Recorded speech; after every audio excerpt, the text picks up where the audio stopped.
Ahoj a vítej v podcastu Úspěšný hotel plného praktických rad a inspirace. Jsem Radka Teličková a společně s hosty, úspěšnými hoteliéry, se s tebou podělím o cenné lekce revenue managementu, tvorby poptávky a strategií pro získávání přímých rezervací, které ti pomohou dosáhnout ziskového provozu.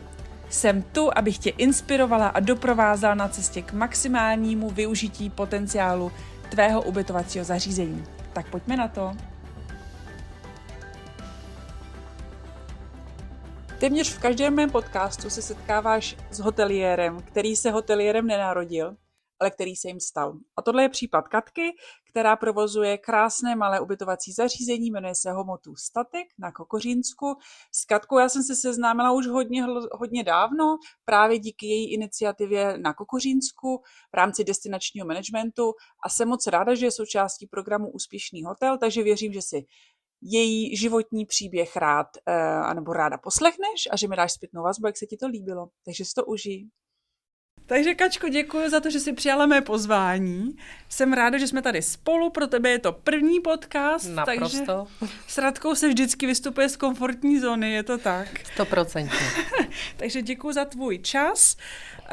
Katko, ty patříš mezi klienty úspěšného hotelu. Ano. A mezi ty klienty, kteří mají menší ubytovací zařízení. Řekla bych malinký. Ještě než se dostaneme k tomu, co mě samozřejmě zajímá a jak spolupracujeme už relativně dlouho, tak samozřejmě tvé ubytovací zařízení znám, ale chtěla bych vědět jednu věc.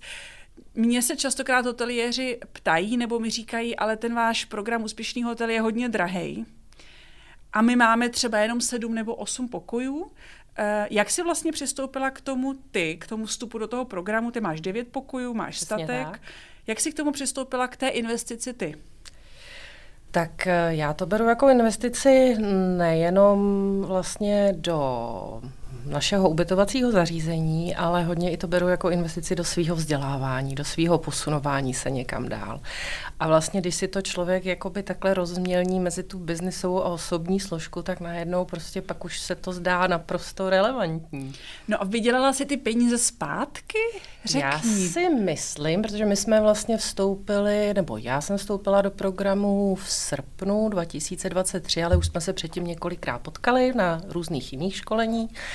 Ale vlastně během toho půl roku mě to pomohlo se nějakým způsobem nastavit, dotáhnout některé věci, o kterých jsem už od tebe předtím věděla a jenom se mi nedařilo prostě je implementovat, protože to je jednorázové školení, prostě člověk přijde z toho školení, má plnou hlavu nápadů, pak ho pohltí ten provoz, takže samozřejmě něco rozvrtá, ale nakonec to nedodělá.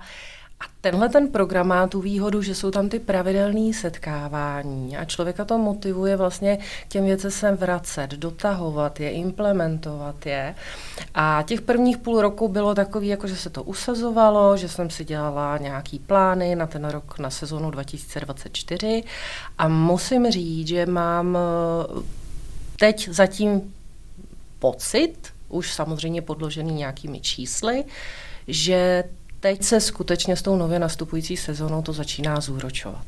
Mm-hmm. Že mnohem intenzivněji pracujeme s cenama, mnohem víc pracujeme na propagaci, víc to směřujeme na ty klienty, na který to směřovat chceme. A ten rozpočet, který jsme si stanovili, což taky je velký úspěch, že jsem už v listopadu měla hotový rozpočet. To se mi do té doby vlastně nikdy nepovedlo. Takže teď já mám ten svůj rozpočet, ke kterému se můžu, vždycky do něj se můžu podívat, porovnat si s těmi výsledky, které teď dosahujeme.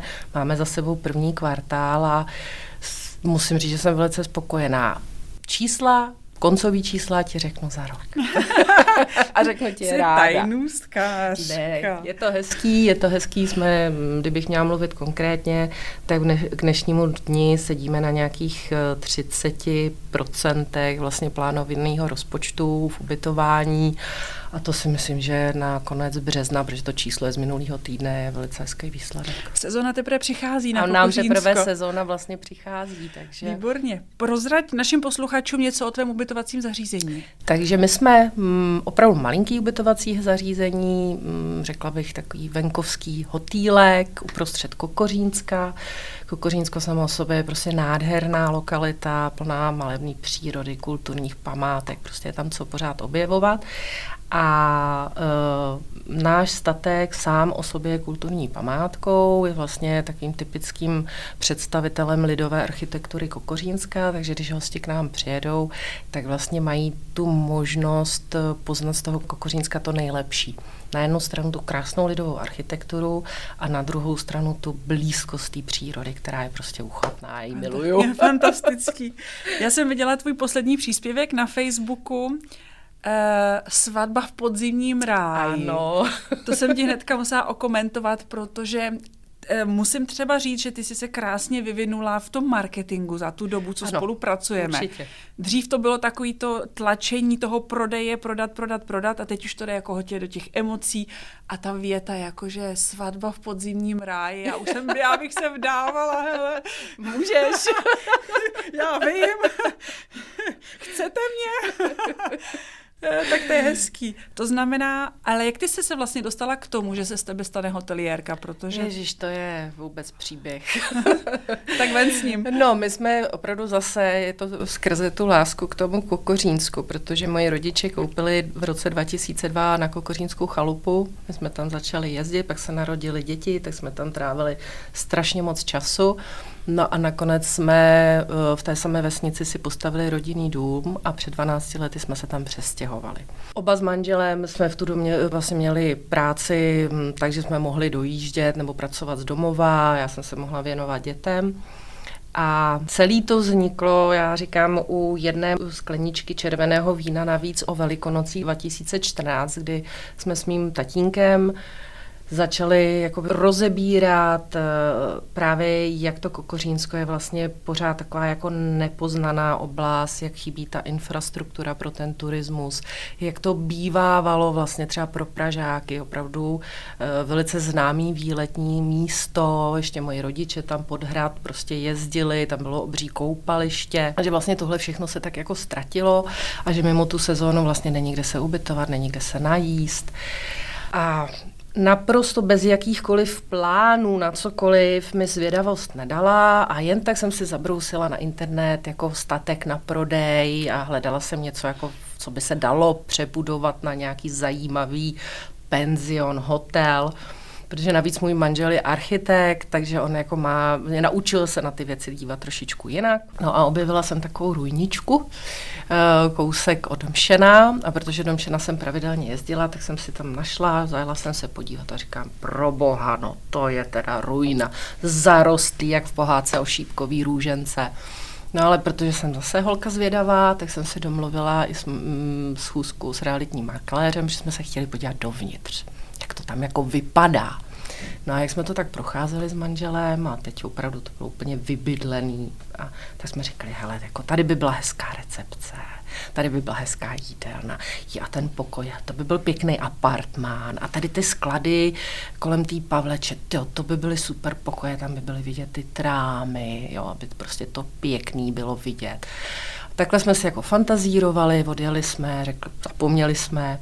No ale mě to nedalo a pořád mi to vrtalo v hlavě a začala jsem počítat, začala jsem plánovat, pak jsem to zase ještě probírala s mým tátou a nakonec jsme v září 2014 to koupili. No.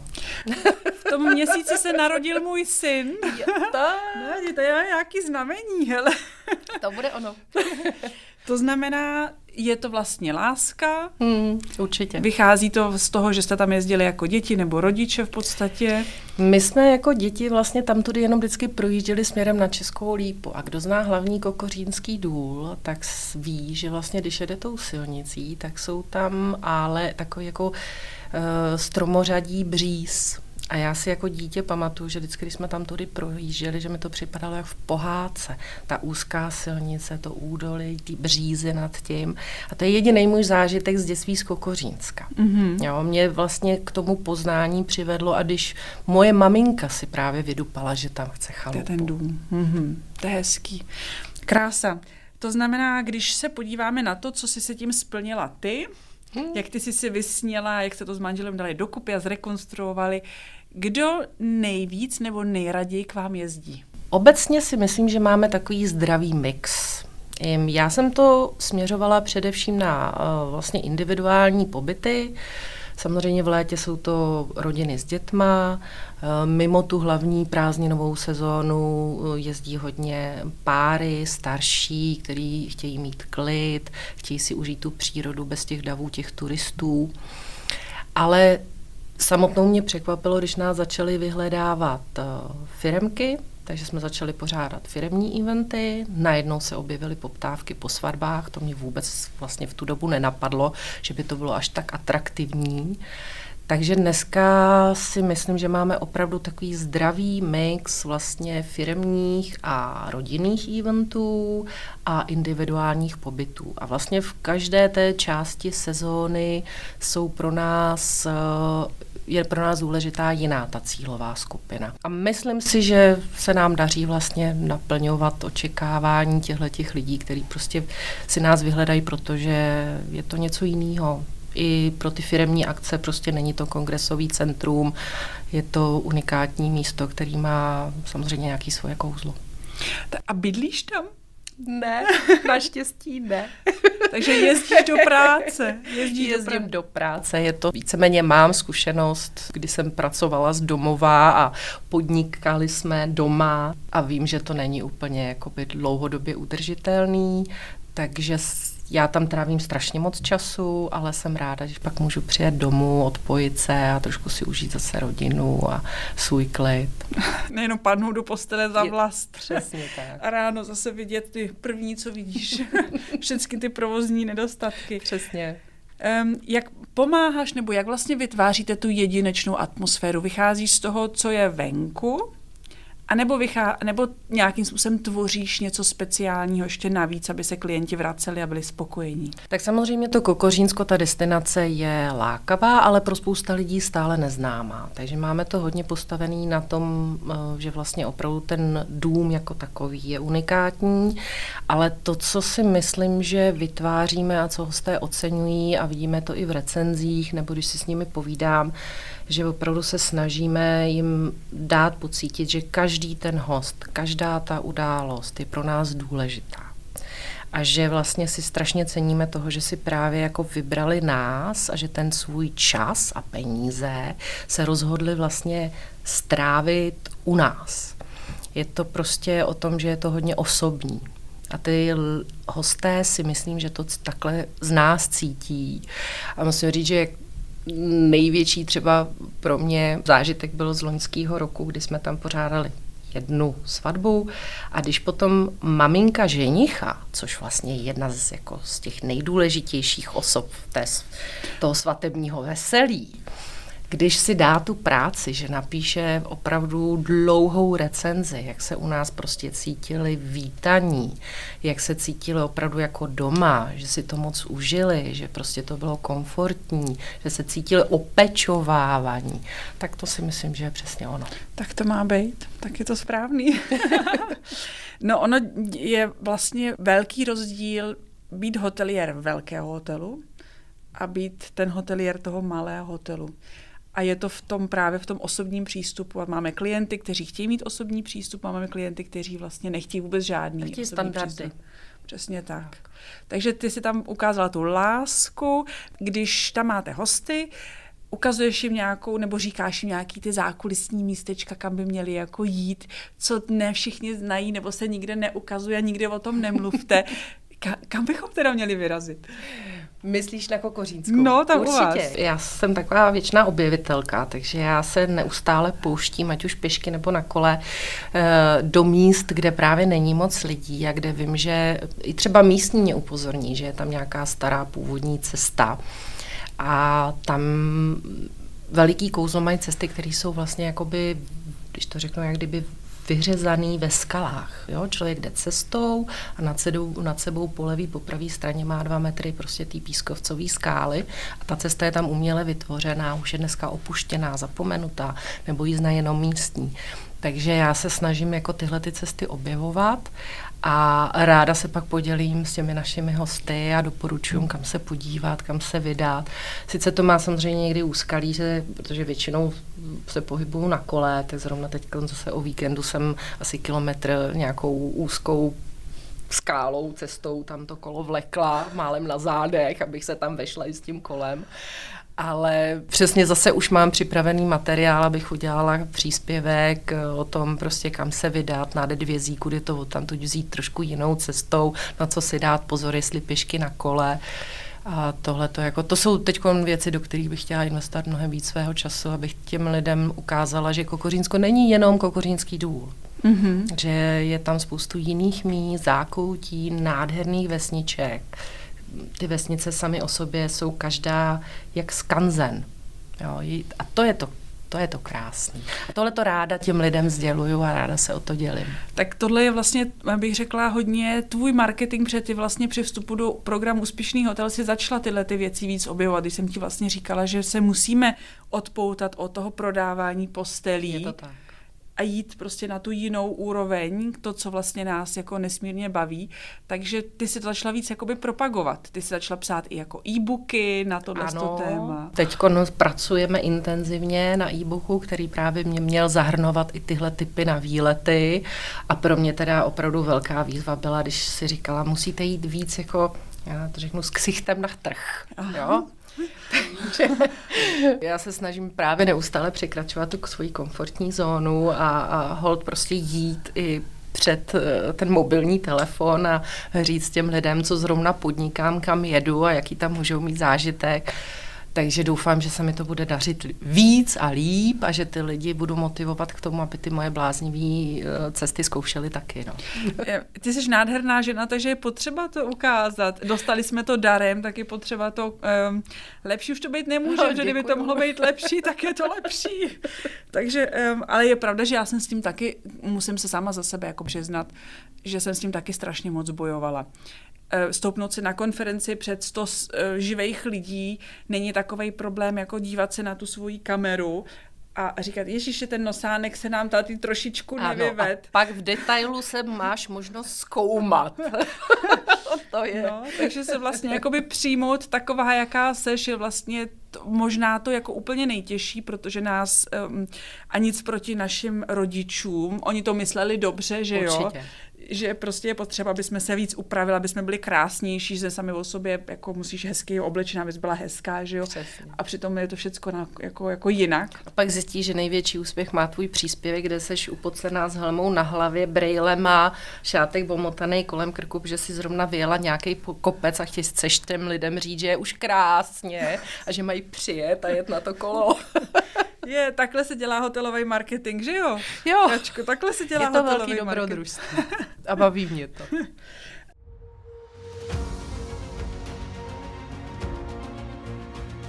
Já bych tě ráda pozvala do nové verze programu Úspěšný hotel. A ta nová verze znamená, že je určen pro všechny hoteliéry, pro majitele menších ubytovacích zařízení, ale i větších a pro jejich manažery, kteří chtějí hotelnictví a celý hotel vlastně posunout do vyšší level. A to nejenom tabulkama a strategiemi, ale především tím, jak uvažujeme, jakým způsobem pracujeme se slovy a jakou energii kolem sebe šíříme. Tento program má samozřejmě v sobě revenue management, strategii přímých rezervací a dynamickou cenotvorbu, protože to jsou nástroje, které nám pomůžou využít potenciál našeho hotelu. Nicméně bez toho, aniž bychom si uvědomili, proč to všechno děláme, tak nám to bude k ničemu.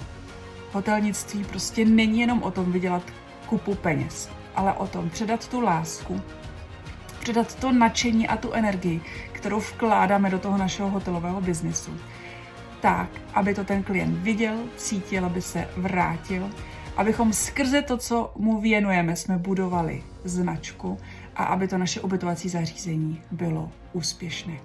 Takže pokud je to něco, co tě zajímá, mrkni na pomáhamehotelierům.cz, najdeš tam Úspěšný hotel a já se na tebe těším stejně tak jako ostatní hoteliéři.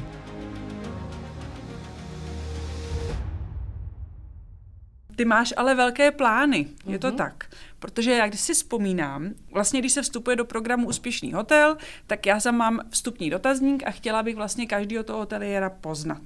Ne všichni si zdají s tím tu práci, protože je to první taková ta vstupenka, kdy jdeš do toho nitra a zkoumáš vlastně ty svoje... Musíš se zamyslet nad sebou. A zkoumáš tu svoji opravdu skutečnou jako motivaci toho, proč ty věci děláš. Jestli je to opravdu jenom ta touha vydělávat peníze, nebo je tam úplně něco jiného. A ty si tam zmínila, já to teďka tady čtu, jedna z otázek byla, co pro tebe znamená úspěšný hotel? A mě zaujala tvoje odpověď a ty si napsala, že úspěšný hotel se rovná úspěšný zákazník plus spokojený personál plus spokojený majitel. Momentálně mám pocit, že první 2 složky jsou OK, třetí složka naplněná není. Mm-hmm. To znamená, ty jsi vstupovala do toho programu jako můžu říct, jako vyhořelý hoteliér? Asi bych se přiznala k tomu, že v to léto, když jsme se vlastně slyšeli zase po dlouhé době, tak skutečně jako jsem se cítila vyhořelá. Prostě všichni jsme za sebou měli několik let složitého období. Jaro 2023 prostě mě úplně nenaplňovalo pozitivními myšlenkami. A samozřejmě jako jsme potřebovali posílit personálně, takže jsem měla pocit, že dělám opravdu úplně všechno a sedím na několika židlích. A právě proto jsem si na tebe vzpomněla a říkám, já zavolám Radce. A ty jsi mě už tím telefonem nakopla jenom tím, že si říká, mně se zdá, že seš trochu vyhořelá.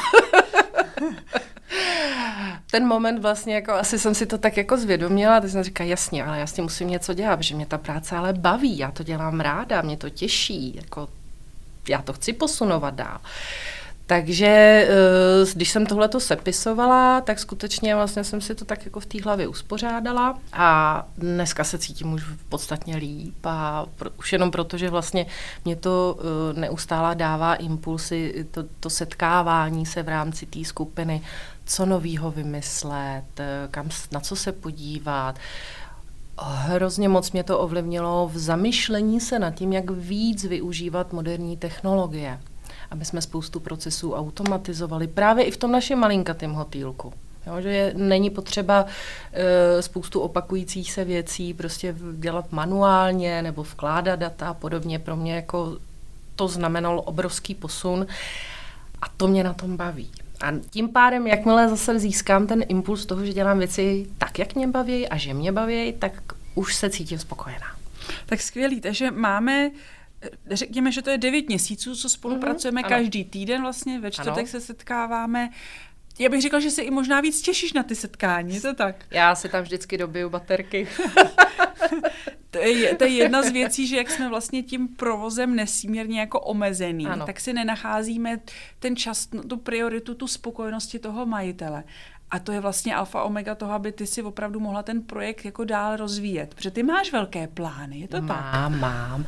My se samozřejmě chceme dál jako rozvíjet a protože ten vlastní areál, kromě té části, která dneska plní teda funkci toho ubytovacího zařízení, máme krásnou velkou zahradu, je tam k tomu ještě kus takového, jako tomu honosně říkám náš lesopark, tak máme obří stodolu, která zatím teda je bez rekonstrukce, ale vlastně i ten odstup časový nám pomohl mnohem víc se zamyslet na tou náplní, takže budeme tam budovat malé wellness, budeme tam budovat poměrně velký multifunkční prostor, který by měl být variabilně použitelný, ať už pro eventy, nebo i třeba pro cvičení, jógy a podobně.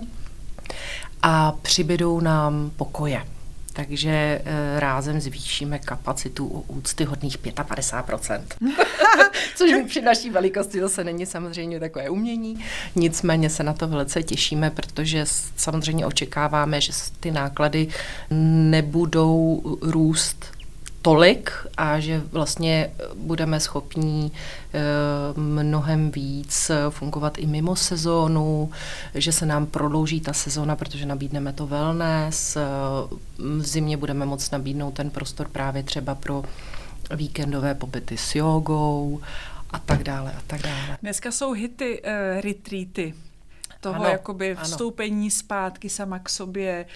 teďka zrovna sedíme v podcastovém studiu a ráno se mě ptali, když jsem přišla, jestli jdu na tu integraci stínů. Aha. Takže retreaty, kdy se člověk vrací sám k sobě, vstupování do tmy, hudba. Já jsem třeba zažila díky smrti v dítěte vlastně v rodině, jak je tohle strašně důležité, ty rituály, hudby a tohodle všeho pro to, aby ta rodina našla nějaký klid. A my jsme adoptovali tetu v Německu, která se těmhletěm terapiím pro rodiče, kterým zemřeli děti, věnují. Aha. A je to jako opravdu, ty potřebují právě takovýhle místa, aby se vlastně uklidnili a mohli to negativní vlastně to vnímat jako pozitivní, třeba skrze hudbu. A na to potřebuješ přesně prostory, jako máš ty a to je nádhera. Přírodu, ticho. Takže doufám, že se nám podaří vytvořit prostor mimo jiný i pro takovýhle zážitky. To 100%, já ti to nenechám jako založit do šanonu, to se musí narodit. Myslím si, že se to povede. Jo. Máš důvěru 100%. A ty jsi dobrá, protože u tebe je krásně vidět, jak nasáváš všechny ty informace, které potřebuješ. Samozřejmě vybereš si z toho, co potřebuješ. Určitě. Protože kdo se mnou pracuje intenzivně, tak ví, že jako mi řekneš jeden problém a já z tebe to padá. Takže vyber si z toho, co zrovna potřebuješ ty, je jako někdy taky náročný, že jo? Ale ono je to geniální. Já jsem tuhle zrovna svojí kolegyni, což je teda shodou okolností taky moje sestra, tak jsme si povídali, já jsem říkala, hele, to je úžasný, já už dneska, za první se na to těším na ty setkání, za druhý se mi tam, to, co mě jako opravdu překvapilo, je ta otevřenost a sdílení. Jo, za to můžeš ty, protože nám vytváří opravdu jako bezpečný prostředí a my tím pádem skutečně jsme ochotní si vzájemně sdílet ty informace a radit se vzájemně.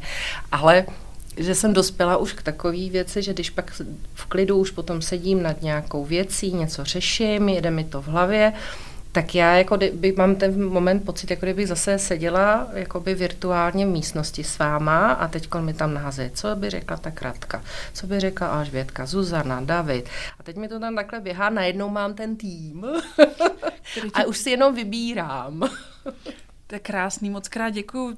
Když jsem tvořila program Úspěšný hotel, tak jsem měla vizit, že nejenom já, ale i klienti potřebují dlouhodobou práci, protože to prostě jedním školením se nedá naučit dělat revenue management a ty vlastně nechodíš na ty anglický setkání, ty chodíš jenom na ta česká setkání, tak já třeba s hoteliérem, který má hotel v Portu, tak my děláme každý týden jako over the shoulder revenue management, to znamená, já mu ukazuju ty čísla, on mi ukazuje svoje čísla, takže to bezpečné prostředí je, že on vlastně ukáže, že tam sedí na 450 000 eurech, kde se mu to tvoří, jak se mu to tvoří a je to nádhera, že se prostě nebojí ukázat svoje čísla. Přesně tak. A že se hlavně ani nevnímáme jako konkurence, protože to je jedna z momentů, co mi vždycky říkají hoteliéři, jako já když přijdu do té skupiny, musím jako ukazovat ta čísla, a říkám, no nemusíš. To je naprosto dobrovolný. Ale člověk po čase zjistí, že přesně je to takový prostředí, kde je to bezpečný a skutečně v momentě, kdy si ty problémy otevřou, nebo ty věci se otevřou a sdílejí, tak se mnohem snáš a mnohem rychlejš potom dojde k nějakému výsledku. Člověka to posunuje, protože ty lidi, každý má nějakou svoji zkušenost.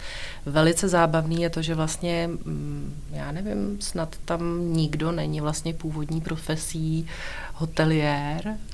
Nevím. Nebo málo. A nebo to už to dělají jako hodně dlouho. A nebo a dělají to už dlouho. A tím pádem to jsou ty momenty, kdy mě to strašně pomáhá dojít některým výsledkům rychleji, efektivněji. No, je to tak, protože my nebo ty jako majitel, provozovatel ubytovacího zařízení, ty vlastně za sebou nemáš nikoho, žádného šéfa, který ti říká, tak. Katko, hele, nebylo by dobrý, kdyby si jako konečně zvedla ten zadek a udělala to. Ano. Takže já to vždycky říkám, já jsem takový váš šéf, který vás nenechá jako usnout, ale přitom je hrozně milej, protože no tak Katko, když to neuděláš, tak to neuděláš. It's your business, ne? Přesně tak. A to je na tom samozřejmě kouzelný, jo, když potom právě ty něco doporučíš a přesně člověk si říká, no, a ty řekneš, to je na tobě, to nikdo ti to nevnuce, nikdo ti neříká, že to máš udělat takhle. Jenom se tady dávají myšlenky, nápady a samozřejmě nesmím opomenout to, že není to jenom o těch pocitech a povídání si, ale ty nám dávají dostáváš samozřejmě exaktní nástroje, Já tabulky. teda nemám pocit, že bychom si jenom povídali. Jo. Ale že to možná z toho, jak tady my dvě teď mluvíme, tak to vypadá jako, že si jenom povídáme. Ale ono je to opravdu o číslech, o tabulkách. Pro mě velká výhoda je přesně, že tyhle ty nástroje jsem dostala už vlastně hotový, jenom do nich plním čísla, pak v momentě, kdy už proniknu do té problematiky, tak si to samozřejmě můžu upravit k obrazu svému, protože už vím, co, kde, jak funguje, ale tu cestu mi to urychlí. To je pravda, no, že ty musíš nad tím vlastně vůbec přemýšlet a je pravda, že i menší hoteliéři se snaží vždycky to udělat jako do it yourself, takže trávíš prostě 4 hodiny nad tím si udělat jednu tabulku a přitom stačí dojít za tou teličkovou, která už ji má dávno hotovou, viď? Přesně tak. Jo, člověk si to potom může samozřejmě upravit, ale v té první fázi stačí opravdu jenom vzít a použít. Takže kdyby si měla, uděláme takovou propagaci. Ano. Když by si měla říct jednu jedinou věc, kvůli které by si znova vstoupila do programu, co by to bylo? Cenotvorba. Cenotvorba. Sebevědomí, pracovat Přesně s cenou. Tak. Přesně tak, mě to dalo mnohem víc jakoby odvahy, experimentovat, hýbat s cenama, nebát se toho, opravdu prostě v těch termínech, které jsou hodně žádaný, tak jít klidně do dvojnásobku ceny toho, co je úplně ta mimo sezóna. Myslím si, že stále tam mám rezervy, že můžu být ještě odvážnější, ale jako jenom za těch vlastně kolik, teda 8 měsíců, opravdu to dělám na týdenní bázi, když vidím i v týdnu, že se nějaký termín rychle naplnil, tak neváhám, hned tam skočím a hned ty ceny upravím. A zdá se, že to nese ovoce. Uvidíme na konci roku, zdá se, nese to ovoce. Já jsem vždycky jako opatrná. Jo, to je pravda, že to se mnou nemáš jednoduchý, protože zkoušíme, zdá se, to je takový, jako ne, my nic neskoušíme, my to děláme. Já vím. My to děláme, přátelé, že my neskoušíme. Kdo zkouší, tak to vlastně nedělá na ostro, nejde do toho. Přátelé, já to neskouším a opravdu každý týden a někdy i častěji prostě jdu a v tom systému ty ceny zvýším a prostě to stále jako obnovuju, aktualizuju, pracuju s tím a výsledky to nese. Výborně, to ráda slyším. Řekni mi, když by si vezmeme to úplně jinak, protože ty tak hezky zaníceně mluvíš o tom Kokořínsku a já mám teďka takový jako pocity, hele, já si to vlastně jako nepamatuju. Já si to pamatuju jako dítě, že jsem tam byla a teďka díky tomu, že v té České republice už nežiju, tak pro mě tyhle ty krásné věci jako jsou takový jako hodně vzdálený. Ale prozrať mi, když teda tam přijedu, co bych měla, nebo co bych neměla opomenout v té tvý lokalitě. Řekni mi ty 2, 3 nejdůležitější věci, řekneme, OK, Radko, pojď, přijeď ke mně, tak já k tobě přijedu a mám třeba jenom ty 2 nebo 3 dny. Tak co bych jako měla se na to jako podívat? Kam?